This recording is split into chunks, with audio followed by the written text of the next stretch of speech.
What's up, you guys? Godzilla Fan Freaks coming at you today with a figure review. Now, this figure review is bumped up a little bit since my friend dropped this off to me just the other day. And I was originally going to get this for my birthday, but he said I could open my birthday gift early. So today we're going to be reviewing the Monsterarts Mothra. To get straight onto the box, everyone knows what Mothra's box looks like by now. Basic box, very nice promo pictures on the back that we've all seen with her and Batra and whatnot. Side, all your legal jargon on the bottom and whatnot. So very typical basic Monsterarts box as always. Now let's get on to the beautiful figure, Mothra from 1992. Mothra let's just dig right into it with detail and paint job. Mothra's detail is very nicely done. The fur all over the body is just beautifully, etched in there, especially, even into the wings and whatnot. Even on the wings, you get all the wrinkles and stuff that make it look like it's actually, like a moth wing and kind of gives it that fabric kind of feel and look to it. I'm just going to call them the wing stems. You also get all the wing stems flowing down the wing all the way to the ends. You get the very nice, stretch of fur that goes along the outside part of the front part of the wings here. Her eyes are very nicely done. I love how they got all the detail, inside the little oval globes. Very bug insect-like looking eyes.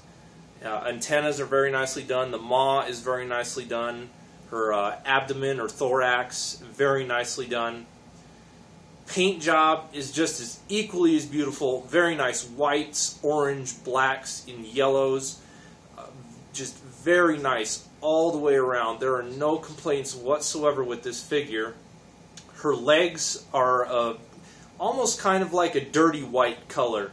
They kind of have that look like, when she's been on the ground or something. Her feet also have like a hint of brown and whatnot too. So very nice differentiation in color there from the rest of her body. Her maw is a brown with shadings of black. Same thing with her stinger, or whatever you want to call this back here. Very nice browns with shadings of black here and there. Wings are very nicely painted. Just the Mothra designs that we've come to know and love over the years. My favorite part of this figure are the eyes. I just love that blue crystal. That just looks amazing. The blue crystal in the eyes is just beautifully well done. That is my favorite part of this figure, are her eyes. The eyes are beautifully well done. And as everyone knows now, she does have the tubes on her wings that are a little bit of an eyesore, but they're not too bad, but you do notice them. Once you do notice them, you can definitely, your eyes always catch them after that. But on her bottom underside wings, they're on the front side, and on her top wings here, they're along the back side. So those are the only places where the tubes are exposed. Yeah, I'm kind of glad that it's not like both sides on each wings. That probably would have been pretty bad. But let's just move on to articulation next. Of course, she has very nice head articulation. She can look very far up. She can look very far down. She can look side to side as well, and we all know that her maw opens and closes as well. You can get her little mouth to open there. Of course, we know that her wings flap up and down, and the way you want to move the wings is the way you move any wings on any Monsterarts figure. You always want to move them right at the base of the joint. You never really want to move them out here. Even though they have improved the wings over time from like King Ghidorah and whatnot, you still want to move the wings right here at the bases. That way you do, reassure that, it won't break or snap or anything like that. So both wings are on hinge joints. All her legs are individually articulated with knee joints and, ankle joints and whatnot. So you can get a lot of nice movement out of her legs. Her thorax or abdomen is a lot better articulated than Batra's. You can get a lot more movement out of it. You can get it to stick very high up, and then you can get it to kind of curl down kind of underneath as well. So a lot more movement than Batra's was, but still very nice. The next thing I want to go over is going to be scaling, and my first scaling is with her is not with an Monsterarts figure. It's actually with a Bandai figure. And what Bandai figure is that, you might ask? One of my favorite kaiju, my favorite Ghidorah, Death Ghidorah. So, scaling, I haven't seen Rebirth of Mothra in quite some time, so I really can't tell if Mothra was this big compared to Death Ghidorah, but I don't think it's quite right. But I mean, she actually looks good, you know, when you put her on her stand and, you know, have her hovering over Death Ghidorah. You know, the sizing is actually, you know, very nice. I don't think it's terrible. It's probably not perfect, but I think it works, and I think that the SH Monsterarts Mothra looks very nice next to the Bandai Death Ghidorah. Just two beautiful figures. Next, we will size her up with the SH Monsterarts Godzilla, and by now we pretty much know that all the SH Monsterarts are going to be in scale with each other. Of course, Mothra looks a little bigger than Godzilla just because of her wingspan, but very good scaling with Godzilla. I don't think there's a problem here whatsoever at all. Very nice scaling with Godzilla. Push Godzilla over to the side. And next, I will scale her up with Batra. Her and Batra scaling perfectly well. Of course, Mothra kind of looks like she has a little bit of a bigger body, but they're pretty much about the same size. Not too much of a difference between Mothra and Batra. Hopefully, they're both getting in the camera shot. And but both of these figures look beautiful together. Set Batra off to the side there. And now we will move on to accessories, and I want to cover accessories last this time just because this is kind of going to be a big part for accessories. So I just need to get Mothra's wings in the right position though. So let me do this. The bottom wings are okay like that. So as we know, Mothra just comes with, you know, a basic stand like Batra did, except the difference is, you know, the gold lettering and whatnot. So that's the only differences between the stands. The cradle's a little better than Batra's cradle, but she still doesn't feel 100% secure. And even if you do have her nice and secure in there, these stands are still very wobbly. So, I mean, I don't know. I kind of wish they had a different mechanic for the stands for Mothra and Batra, because I mean, you just got to put them someplace where no one's going to really walk by them and brush up against them and whatnot.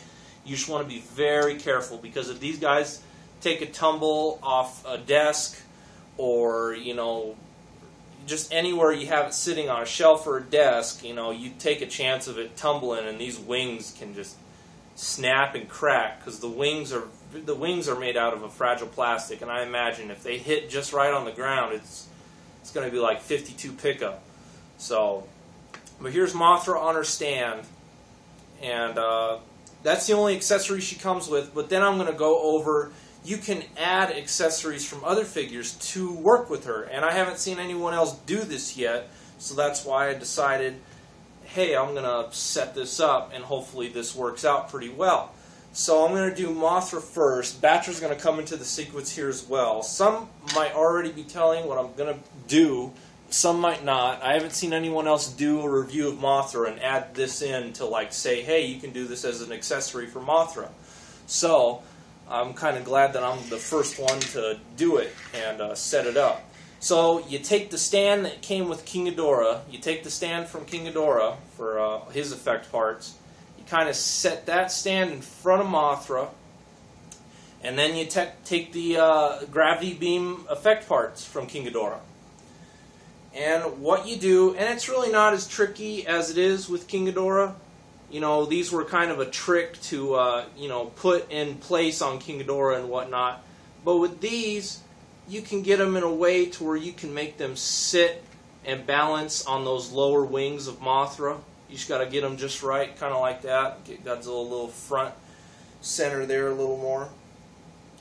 But you can get these to just sit on those lower wings and balance, kind of like that. And then getting the third one in there is a little bit of a trick. Maybe I should have did that one first before I put on the one side. But let me see if I can do this here.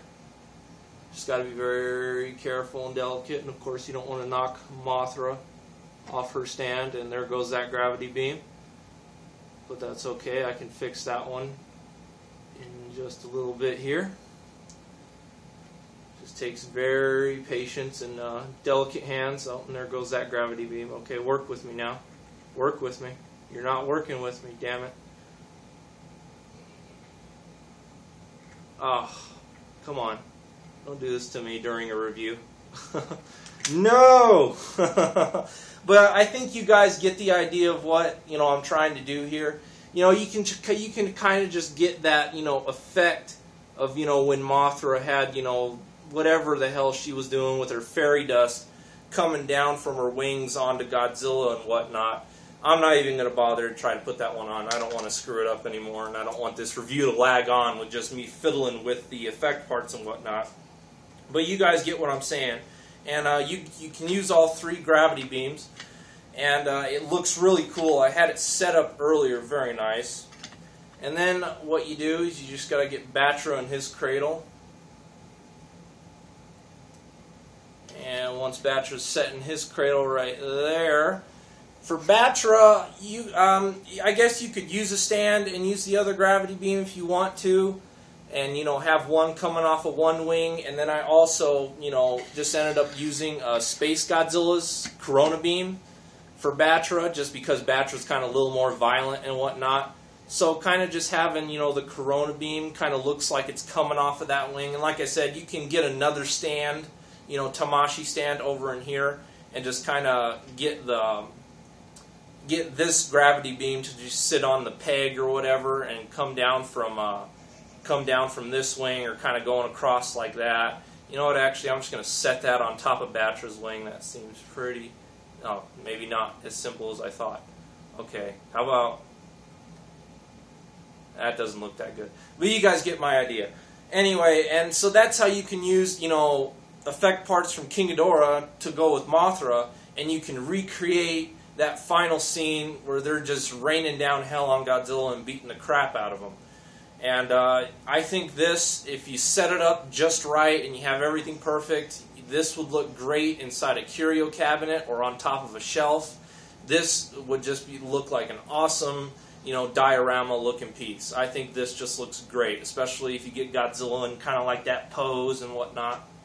So that's about it for this review, you guys. I think I covered everything I wanted to on Mothra. I didn't want this review to lag out too much, just because I knew I'd take up a little bit more time with the effect parts and whatnot and explaining that. But I hope you guys enjoyed this review like always. Mothra's a great figure. I highly recommend you pick her up. She's a great SH Monsterarts figure. Yeah, she lacks the accessories, but hey, if you got the SH Monsterarts King Ghidorah, and if you have Batra too, you can, and if you have Godzilla, of course, you can recreate this, this scene. And I think that makes Mothra worth the price, and I think, this is great. I mean, who wouldn't want to have something like this on their shelf or something? I think it's just awesome.